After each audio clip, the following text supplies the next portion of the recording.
Okay, hello Cloud Gurus and welcome to this lecture. In this lecture, we're going to build our very first serverless web page that uses API Gateway as well as Lambda. So let's have a look at what it's going to look like. We've got our user and our user wants to go to hellocloudgurus2019.com, but they don't know what the IP address is. So that's where Route 53 comes in, and essentially our user sends a query across to Route 53 and it's going to respond with the bucket address for our website. And then basically our user is then going to go over to our S3 bucket and they're going to go to our index.html. And when they view that page, it will just show up as a static page, so it will be returned to their browser, but there'll be a button there. And when they push that button, they're going to get dynamic content. And essentially what's going to happen is they're going to send a request through to API Gateway. API Gateway is then going to proxy that request to a Lambda function. The Lambda function will then take the data and then return a result to API Gateway, which will then return a result to our user. So it's lots of fun. It's going to be very, very hands-on. It is a lab and you will need to log into the AWS console. Okay, so here I am in the AWS console. I'm going to go over to services and we're going to go to Lambda. And if this is the first time you've ever used Lambda, you'll get this splash screen. So I'm going to go ahead and hit create a function. Notice there's three different things you can do here. You can author from scratch, you can use blueprints, or you can use the serverless application repository. This is super cool because it's basically a whole bunch of applications that are available to you that have already been developed and published on AWS. This is super useful, as well as the blueprints for creating Alexa skills. You don't need to know how to program. You can go in and create Alexa skills and then go through and edit them. We'll have a look at how we do that later on in the course.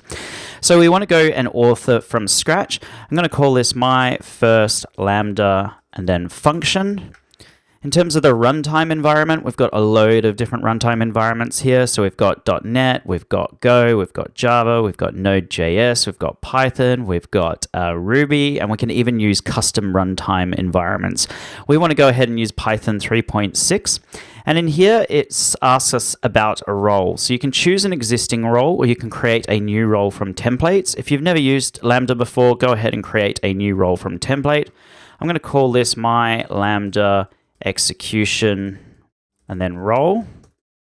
And then essentially you've got a whole bunch of policy templates in here. So what is it you want Lambda to be able to do? And it is a little bit confusing. It has lots of different options, but essentially what you want is the simple microservice permission. So go ahead and click on that. And then we're going to go ahead and click down here and hit create function. So that has now created our very first Lambda function. It can take a little bit of time depending on your internet speed. And there we go. It says, congratulations, your Lambda function, my first Lambda function, has been successfully created. Now in here, we've got our designer and we've got our function code. And then down here, we've got our environment variables and a whole bunch of other different settings. So let's just start with the designer. In here, we've got all the different triggers. So what is going to trigger our Lambda function? Now, of course, it is going to be API Gateway, but it's really important going into your exam that you understand the different Lambda triggers that can come up in the exam. Note that RDS isn't here, for example. So it's actually more understanding what can't trigger Lambda than what can trigger Lambda. Before we go ahead and configure this, let's just scroll down. In here, we've got our code. So this is our IDE, or Integrated Development Environment. And what I want you to do is I just want you to go over to the resources section of the course, download the resources, and then open up hellocloudgurus.py. Okay, so I'm in my hellocloudgurus.py. You will want to copy and paste this into your clipboard. You may just want to change the name. So at the moment it's my name. Go ahead and put your name in there. Okay, I'm back over. I'm just going to go ahead and delete this and I'm going to paste this in. You can go file save here, but also just understand that any changes that you make, you also need to save up here. So I'm going to go ahead and hit save. So I've saved it both in my IDE as well as saving my function. And in here, all this does is basically it's saying, hey, return a 200 response code with this particular header and then this body. And the body is just Ryan Cronenberg. So it's just returning my name. So essentially, if something invokes this code, it's going to respond with my name. That's all this function does. It's super, super, super simple. Down here, we've got environment variables. This is a way of passing putting variable information into your Lambda function so you can define static code. We're going to use this in the next lecture of the course. Down here we've got our tags. In here we've got our execution role, so this is our IAM role. In here we've got a description, so you might just want to call this my first Lambda then function. In here, we can allocate how much memory is delivered to this function. We can also allocate the timeout, so you can have how many seconds before this Lambda function times out. When we go on and do the poly, we're going to actually increase this to about 5 minutes so that it has time to run the function. And in here, we can choose what VPC. We've got our debugging and error handling. We've got concurrency. And then we've got auditing and compliance, so we can start using CloudTrail with it as well. So we have gone in and we've edited our code, and we've gone in and given our function a description. Go ahead and hit save, so your function is saved. Next thing we need to do is configure a trigger. So as soon as we click on here, it's going to get rid of our IDE environment and it's going to configure our triggers. So we're going to create a new API. In terms of the security, just click on AWS IAM. And that's all we need to do. And you don't need to change any other options. Just go ahead and hit add. And that will now add our trigger. And then all you need to do is go ahead and hit save. And now we have our API gateway as a trigger. And essentially what this has done is it's gone in and created a new API endpoint. And we can view this in a couple of ways. First of all, you could just view this endpoint here by clicking here, but you're going to get an error message. It's just saying missing authentication token. So let's go back. So I've just gone back into my other tab. And then what I want to do is I want to click on this link here, my first Lambda function API. And that will open up API Gateway. And you can see in here API Gateway. And I actually really like the UI for this because it explains what's going on. So we've got our client here, and they're sending a request. And this request right now is any, but we're going to change this to a GET request. This is then going to be proxied to our Lambda function, which is here. And then our Lambda function is going to respond, and then it's going to proxy it back to our client. Now, right now, we're allowing any function. We don't want that. So let's just go through and go to actions, and then we're going to delete this method and go ahead and hit delete. That has now deleted it. Next, we want to go to actions, and we want to create a method. What method do we want? Well, we want to create a GET request. Go ahead and hit yes. And then in here, what's the integration type? Well, we want it to work with our Lambda function, and we're going to use Lambda proxy integration. So click in here. In here, you've got your region. If you just start typing in random letters, you'll be able to find your function. If you can't, make sure you know what region your function is in. So here we go, my first Lambda function. And then we're just going to use the default timeout. So once we've done that, just go ahead and hit save. And it says you're about to give API Gateway permission to invoke your Lambda function. Go ahead and hit OK. And that should now go ahead and create it. So now that we've created, what we need to do is deploy our API. So we need to go down here and just go to deploy. And in terms of our deployment stage, just go ahead and hit default, and we could call it my prod deployment, something like that. Deployment, and go ahead and hit deploy. And that has now deployed our API.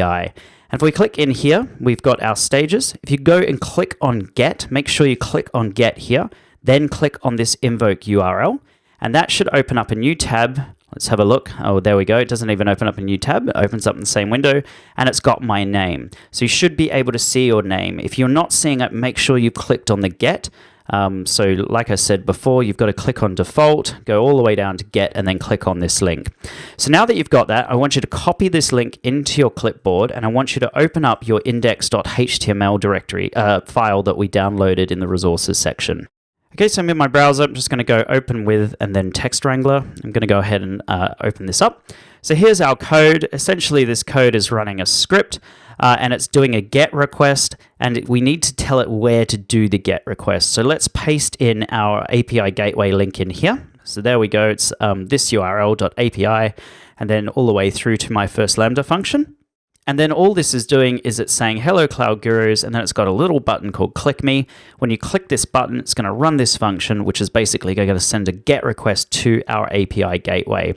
So go ahead and hit save. Now we're back in the AWS console. We have got our API gateway working. It's triggering our Lambda function. What we now need to do is go ahead and configure S3. So let's go over to S3. Before you do this, actually, if you want to use your domain name, just go down. I don't know if you registered it or not, but you can go to Route 53 and you'll find your domain in here. If you still got that domain name, so I'm going to use hellocloudgurus2019.com. Just double check that you have deleted your A record. I had an A record in here still pointing to a load balancer that I'd gone on and deleted. So let's go back over to S3 and I'm going to create a new bucket. Just going to type hello cloud gurus 2019.com. Now I went all the way through this lab and I accidentally typed hellocloudgurus2019.com and I got to the end with Route 53 and it didn't work. So if you do see it in the video edits, this should just be hello rather than hell. So I'm going to go ahead and hit create. So that has now created our bucket. Now the first thing that you'll notice about our bucket is that in here it says bucket and objects not public. Now, of course, we don't want this because this is going to host a website. So let's go ahead and click in here. And what we're going to do is we're just going to edit our public access settings. Make sure these are all unchecked. Go ahead and hit save and go ahead and just type confirm. And that will then change our permissions so that objects can now be public. It's critical that you do that. Let's click in here to go into our bucket. We're going to go over to our properties and we're going to configure static website hosting. And then we're just going to use this bucket to host a website and we're going to use our index.html, HTML, and then error.html. And we're going to go ahead and hit save. And so that has now turned on static website hosting. Let's go back over to our bucket and I'll just click in here. I clicked the wrong button. And then we're just going to upload our files. So I'm going to go ahead and add my files. I'm going to add my error and my index.html. I'm going to go ahead and hit upload. And those two objects have now been written to S3. And if I click in here and go to actions, I'm going to go ahead and hit make public. I'm going to go ahead and hit make public in there. And you should see two success codes. Now, what we can do is we can click on our index in here, and you can click in here to go to your index.html. And it's loaded up this web page. This is Serverless Conf in Austin. At the time, we didn't even have our Austin office open. Serverless Conf brought us to Austin, and we ended up opening a very big office out there. So that's our main headquarters in the US. And then all we need to do is click on this button that says click me, and there you go. It says hello, Ryan Kroonenberg. So that has just gone and queried API Gateway. API Gateway's passed that to Lambda. Lambda's sent a response back to API Gateway, which has sent a response back to our browser. Now, if you really want to complete the rest of this lab, what you can do is if we just go back over to AWS, just maximize the screen, we can go to our services and we can hook up Route 53 to our S3 bucket. So I'm going to go in here, go to our hosted zone, so hellocloudgurus2019.com. We're going to go in and create a record set. If you have an A record in here, make sure you go through and delete that record set. I'm going to go ahead and hit alias. In here, I'm going to click in here and we can see hellocloudgurus2019.com. So it's got exactly the same bucket name as my Route 53 domain name. So go ahead and click on that and go ahead and hit create. So that will now create a record set for hellocloudgurus2019.com. DNS can take some time to propagate, but let's give this a shot now. So hellocloudgurus2019.com, and it's not working. And just remember the haiku from the start of the course. It's not DNS. It can't be DNS. It was DNS. So I paused it for about 5 minutes. Let's go ahead and hit refresh. And there we go. It was DNS. So here it says Hello Cloud Gurus. Let's go ahead and hit click me. And there we go. It is now talking to API Gateway, which is talking to Lambda, which is passing a response back to API Gateway, which is passing a response back to my browser. So that is a super simple, very quick serverless website. In the next lecture, what we're going to do is we're going to add some complications to it. We're going to go and create a serverless website using the Poly service, and you'll be able to upload your notes that you've been taking throughout this course, and you'll be able to put them into this serverless website, and it will spit out MP3 files, so you'll be able to get your notes read back to you. And then what we're going to do after that is we're going to hook this up to an Alexa skill, and you'll be able to get Alexa to help you study, and then you've finished the course. So that is it for this lecture, everyone. If you've got the time, please join me in the next lecture. Thank you.